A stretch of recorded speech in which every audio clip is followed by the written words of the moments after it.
In this lesson, we're going to take a look at something that might seem very advanced, but because you now understand the Whiteboard file system, for you it's going to be easy, but it's going to be very impressive for others.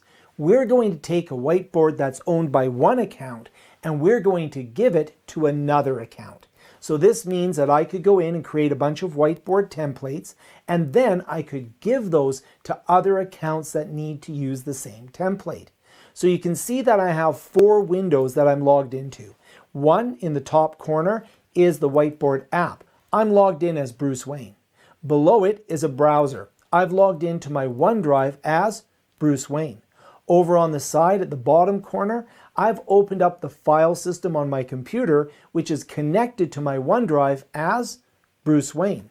And at the top, I'm connected to a OneDrive that is not Bruce Wayne. So we have Bruce Wayne, Bruce Wayne, Bruce Wayne, not Bruce Wayne. Now you'll notice that the account that's not Bruce Wayne does have some whiteboards in here, quite a few actually.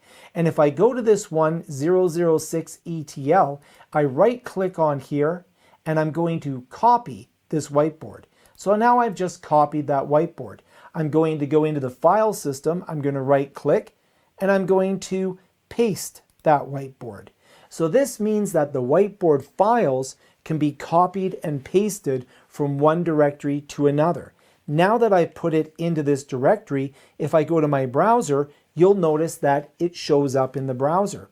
And if I open it in the browser, you'll notice that the whiteboard that was created by this other account is now here and available on the Bruce Wayne account. And in fact, it's a copy of the whiteboard that Bruce now owns. Takes a little while, and it's a pretty complex diagram. So this is a course that I was teaching on extract, transform, load of data. We won't worry about what's on the whiteboard, but you can see it's got a lot to it.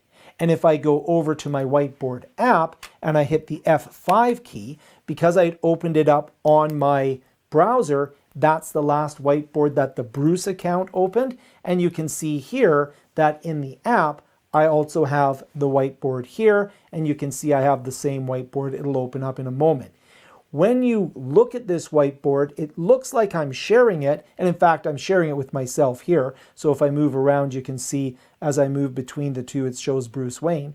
But if I go back to the whiteboard home, you'll notice that there's no blue icon indicating that it was shared with me. Rather, it was copied and pasted into my account.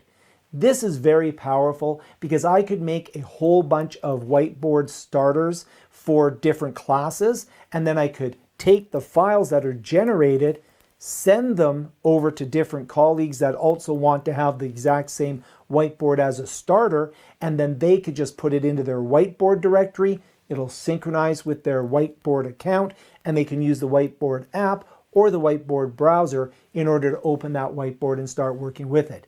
It's a cool thing you can do that not a lot of people know about, but you do because you're taking this course and you understand the Whiteboard file system.